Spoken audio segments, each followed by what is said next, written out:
Mycorrhiza, आताच बोललोय mycorrhiza, आणि त्याचं एक्झाम्पल आहे पायनस. इथं सुद्धा NEETचा प्रश्न मुलांना तयार होईल.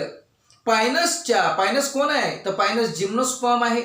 या जिम्नोस्पर्मच्या मुलांना आणि मुलींनो, या जिम्नोस्पर्मच्या रूटचं असोसिएशन हे फंगस सोबत असतं. हा कन्सेप्ट क्लिअरली लक्षात घ्या.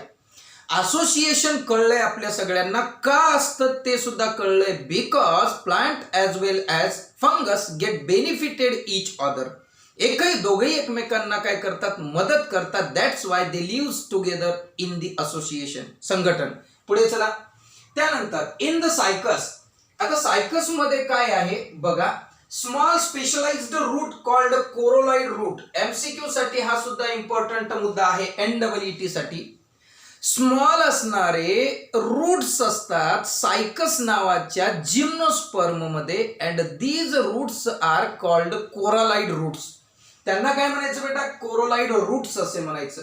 काय त्यांचं वैशिष्ट्य, coralloid roots are associated with N2 fixing cyanobacteria. बघा नीट लक्षात घ्या, कोरोलॉइड रूट. आता कोरोलॉइड रूट म्हणलं की पटकन डोक्यात आलं पाहिजे की बाबा रे, हे एका आमच्या सायकस नावाच्या जिम्नोस्पर्मला बिलॉंग करणाऱ्या प्लांटचे रूट्स आहेत, छोटेसे छोटेसे, आणि त्या रूट्सला we call them coralloid route.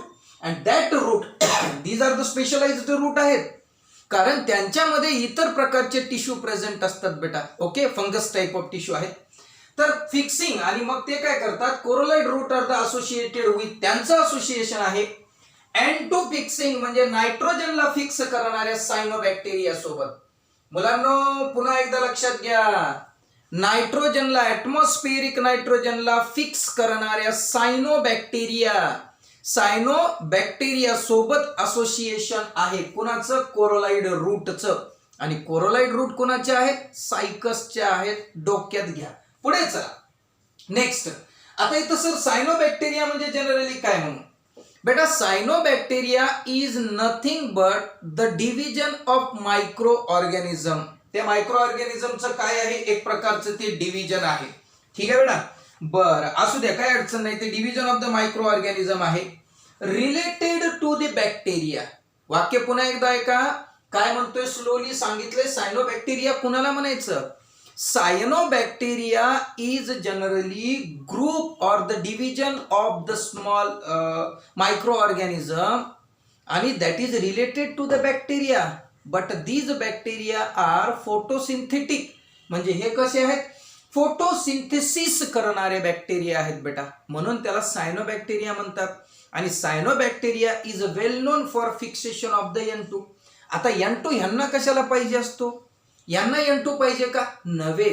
यांनी N2 ला, ऍटमॉस्फेरिक N2 ला, नायट्रोजनला त्यांनी ऍब्सॉर्ब करायचं आहे.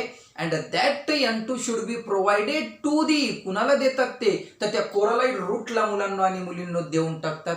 आणि नायट्रोजन मग त्यांना काय इम्पॉर्टंट रोल प्ले करतो, nitrogen play very important role as we all known that for the development and growth of the plant. एखाद्या वनस्पतीच्या वाढीसाठी आणि विकासासाठी नायट्रोजन, जसं आम्हाला ऑक्सिजन जसा इम्पॉर्टंट आहे ज्या लेवलने, त्या लेवलने त्यांना नायट्रोजन हवा आहे. आणि more and more amount of the nitrogen should be supplied by that N2 fixing bacteria. That bacteria should be provided the N2 atmospheric N2 to the, कुणाला देतात, तर ते देतात कोरोलॉइड रूटला. कुणाच्या, तर मुलांना सायकसच्या. स्लोली पुन्हा व्हिडिओ बघा आणि एकदम क्लीनली सगळं लिहून घ्या. चला बेटा, त्यानंतर आता चाललोय, these roots are negatively geotropic. आता निगेटिव्हली जिओट्रॉपिक म्हणजे काय, जिओट्रॉपिक म्हणजे काय की the root which is grown towards the gravitation force. असे रूट जे ग्रॅव्हिटेशन फोर्सच्या माध्यमानं बिलो द सॉइल जातात, पेनिट्रेट द सॉइल करतात. चाललंय ना, लक्षात यायले. The root which is grown into downward direction towards the gravitational force. गुरुत्वाकर्षणाच्या दिशेनं वाढणाऱ्या रूट्सला आपण पॉझिटिव्हली जिओट्रॉपिक म्हणायचं, पॉझिटिव्हली. पण हे रूट ना पॉझिटिव्हली नाहीत, हे उलटे वर येतात म्हणजे कुठे, अबोव द सॉइल सरफेस, मातीच्या पृष्ठभागाच्या वर येतात. म्हणून इथे लिहिलंय निगेटिव्हली जिओट्रॉपिक. लक्षात घ्या मुलांनो. आणि पॉझिटिव्ह असले तर जमिनीत खोलपर्यंत जातात. आणि निगेटिव्ह असल्यावर खोल नाही जात, वर येतात वापस. आलं लक्षात? चला, जीव याने माती, ट्रॉपिक म्हणजे टुवर्ड्स किंवा टार्गेटेड, तिकडे जातात ते पुढे. आता जायचं स्टेम कडे. जिम्नोस्पर्म मध्ये स्टेम दोन प्रकारचे आहेत. ब्रँचड पण स्टेम्स आहेत, सगळ्यांना स्टेम वर्ड माहिती आहे. ब्रँचड पण स्टेम आहेत आणि अनब्रँचड पण आहेत. The stems are unbranched. आपल्याला सायकस मध्ये अनब्रँचड स्टेम दिसतील. NEET साठी नक्कीच मुद्दा महत्वाचा मानला जाईल, नक्कीच महत्वाचा मानला जाईल. त्यानंतर मुलांनो आणि मुलींनो पुढे पायनस मध्ये आणि सेड्रस मध्ये, सेड्रस आणि पायनस हे सुद्धा दोन कोण आहेत, तर आपले जिम्नोस्पर्म आहेत. आणि त्या जिम्नोस्पर्म मध्ये जे स्टेम आहे ते ब्रँचड दिसतं. NEET साठी हे लक्षात घ्यायचं आहे. आपल्याला स्टेमचा जर त्यांना प्रश्न विचारावा वाटला की कुठल्या प्रकारच्या जिम्नोस्पर्म मध्ये स्टेम हे ब्रँचड असतात आणि कुठल्या प्रकारमध्ये स्टेम हे अनब्रँचड असतात, तर you should need to get the answer of that question. Okay ना? लक्षात घ्या व्यवस्थित. पुढे चला. Type of the leaves. आता आपण चाललोय लीव्ज बघायला. स्टेम बद्दल बोललोय, रूट बद्दल बोललो. अगोदर रूट झालं की त्याच्यावरचा भाग स्टेम असतो, स्टेमला लीव्ज लागतात. त्या लीव्जची चर्चा करून निघू पुढे. चलो. The leaves may be simple, साधे पानं आहेत, साधे, किंवा कंपाऊंड लीव्ज आहेत. कंपाऊंड लीव्ज म्हणजे अशा पद्धतीचे लीव्ज म्हणू की एखाद्या सेम ऍक्सिसला एकापेक्षा जास्त लीव्ज येतात. ऍक्सिस तर सेम असणार आहे मुलांनो, पण काय लीव्ज मात्र number of leaves on the common axis. एक ऍक्सिस आणि त्याच्यावर लीव्ज मात्र जास्त, त्याला म्हणायचं कंपाऊंड. अशा प्रकारची लीव्ज आहेत. हे सुद्धा मुलांनो मुलींनो थोडंसं NEET साठी याला लक्ष ठेवा. चलो आगे बढ़ते. In the cycas the pinnate leaves persist for. Cycas मध्ये ना पिन्नेट लीव्ज आहेत. आता मुलांनो मुलींनो पिन्नेट लीव्ज म्हणजे काय अगोदर सांगतो मराठीमध्ये. Pennate leaves is the leaves which is present towards the both side of the, जे काही आपलं पेडंकल आहे किंवा जे काही आपलं विद्यार्थी मित्रांनो पानाचं देठ असणार आहे, तर त्या पानाच्या देठाच्या दोन्ही साइडनं बाळांनो हे पान आहे, हे देठ आहे, या देठाच्या इकडून पण मुलांनो हे आणि इकडून पण, इकडून पण आणि इकडून पण, अशा पद्धतीने जर पानाची रचना असेल तर त्याला पिन्नेटली लीव्ज असे म्हणायचं आहे. वाक्य स्लोली लक्षात घ्या. असे लीव्ज जे देठाच्या बोथ साइडला प्रेझेंट आहेत. ओके बेटा, दोन्ही पेडी सेलच्या दोन्ही साइडला प्रेझेंट असणार आहेत. ठीक आहे, पुढे चला. त्यानंतर निघतो बेटा पुढच्या मुद्द्याकडे आपण जाऊ. आता जायचं पुढे. त्यानंतर पुढे गेलो की पिन्नेट लीव्ज पर्सिस्ट. पर्सिस्टचा अर्थ मराठीमध्ये होतो की ते टिकून राहतात. टिकून किती? For year. इयर म्हणजे वर्षभर प्रेझेंट असतात. In the leaves in the gymnosperm is well adapted to withstand. आता जिम्नोस्पर्म मधले जे लीव्ज आहेत ते विथस्टँड करतात. विथस्टँडला मराठीमध्ये म्हणतात सहन करणे. विथस्टँडला म्हणतात मराठीमध्ये सहन करणे. जिम्नोस्पर्म मधले जे लीव्ज आहेत ते सहन करतात. कशाला? एक्स्ट्रीम टेम्परेचरला, प्रचंड तापमान ते सहन करतात बेटा. Number 2 humidity. पाण्यात आपले जे वातावरणातली जी आर्द्रता आहे, आर्द्रता म्हणजे amount of the water present in the atmosphere, त्याला सुद्धा सहन करतात. आणि विंड, हवा, याला सुद्धा सहन करतात. हवेला, ह्युमिडिटीला, एक्स्ट्रीम टेम्परेचरला. नीटसाठी अत्यंत महत्वाचं आहे. नीटसाठी का करतात हे असं? कारण ते ना निडल लाईक स्ट्रक्चर आहेत. निडल याने, निडल म्हणजे आपली सुई, एखादी टाचपिन, ठीक आहे ना, टाचणी म्हणतो त्याला, त्या पद्धतीचं मुलांना आणि मुलींना स्ट्रक्चर आहे. म्हणून हवा आली तरी त्या स्ट्रक्चरला फरक नाही. टेम्परेचर बी खूप पडलं तरी फरक नाही बेटा. त्याच्यानंतर ह्युमिडिटी बी कमी जास्त झाली तरी त्याला काही फरक नाही. म्हणजे हे कारण आहे. NEET साठी मात्र ह्याला लक्षात ठेवायचं आहे. आगे बढ़ते बेटा. चला.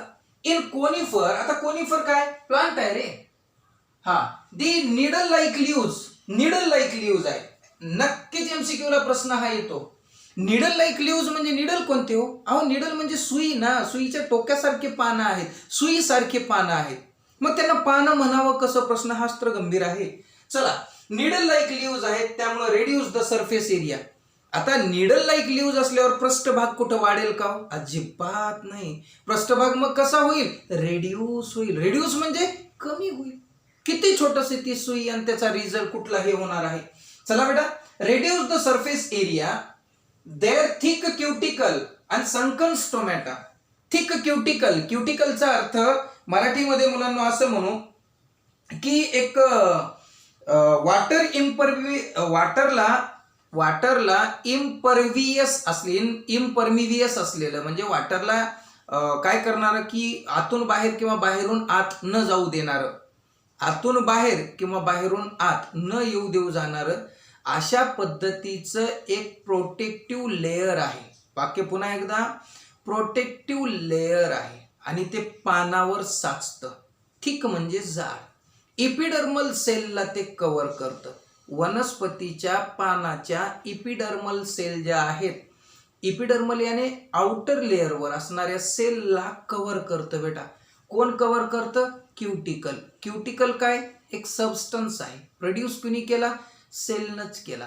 कोणत्या स्वरूपात आहे? लिक्विड टाईप आहे आणि तो त्याला पूर्ण कव्हर करून टाकतो. त्यामुळे होतं का? त्याच्याकडे काय प्रॉपर्टी आहे की त्याच्याकडे प्रॉपर्टी आहे की इम्परमिवियस टू दी वॉटर. म्हणजे पानातलं जे पाणी आहे ट्रान्सपिरेशनच्या माध्यमाने जे बाहेर पडतं ते पडू देणार नाही. का? कारण that particular layer present on the epidermal cell of the outer surface of the leaves can not allow the water to came out. त्या वॉटरला बाहेर यायला परवानगीच देत नाही. म्हणून देअर थिक क्युटिकल. क्युटिकलचा अर्थ कळला रे बेटा? पुन्हा एकदा स्लोली सांगतो. Cuticle is a water impervious protective layer covering the epidermal cell. Epidermal सेलला cover करणारं एक घटक आहे. आणि संकन स्टोमॅटा. संकन स्टोमॅटा म्हणजे कोणता स्टोमॅटा? जो स्टोमॅटा पार्शियली क्लोज आहे किंवा बंद असणारं रंध्र, पर्णरंध्र म्हणतो आपण ज्याला. वनस्पतीच्या पानाच्या ज्या बारीकशा एखाद्या पोर्स मधून, छिद्रातून पाणी बाहेर पडतं किंवा आत येतं, CO2 बाहेर जातो किंवा आत येतो, त्या पर्टिक्युलर ओपनिंगला मुलींनो आपण स्टोमॅटा म्हणतो. पानावर असलेलं मराठीत पर्णरंध्र. ते पर्णरंध्र संकन असतं. संकन म्हणजे असं बंद होत असलेलं. तर ह्या दोन गोष्टींमुळे मुलांना आणि मुलींना की रिड्यूस द वॉटर लॉस काय होतो? रिड्यूस होतो. वॉटर लॉस रिड्यूस होतो म्हणजे पाण्याचं जे काही नुकसान आहे ते कमी होतं. आणि last, scale leaves are small. Scale leaves म्हणजे काय? आपण मांजर बघितले, मांजरावर एक रान मांजर असतं, त्याच्या अंगावर खवले असतात. खवले, त्या खवल्यासारखे लीव्ज असतात बेटा. त्यांना आपण म्हणतो स्केल लीव्ज. आणि स्केल लीव्ज हे आकाराने छोटे, ब्राऊन रंगाचे आणि मेम्ब्रेनस असतात. म्हणजे त्याच्यावर आपल्याला मेम्ब्रेन असलेलं दिसून येतं. ठीक आहे मुलांनो, आय होप दॅट की you are enjoying a lot. आपल्या सर्वांना ही माहिती व्यवस्थितरित्या कळलेली असेल. तर नक्कीच आपल्याला ह्या व्हिडिओचा फायदा झालेला असेल आणि नक्कीच फायदा सुद्धा होणार आहे. मोर अँड मोर टाइम तुम्ही तर हा व्हिडिओ बघून घ्या बेटा. Definitely you should get the benefit. तुम्हाला ते नक्कीच बेनिफिट मिळणार आहे. तर आपल्या सर्वांना हा व्हिडिओ नक्की आवडला असेल अशी अपेक्षा करतो. आणि बेटा आपण पुढील व्हिडिओमध्ये नंतर भेटू. तोपर्यंत आपल्याला हॅपी राहण्याच्या, सुखी राहण्याच्या, निरोगी राहण्याच्या शुभेच्छा. नमस्कार.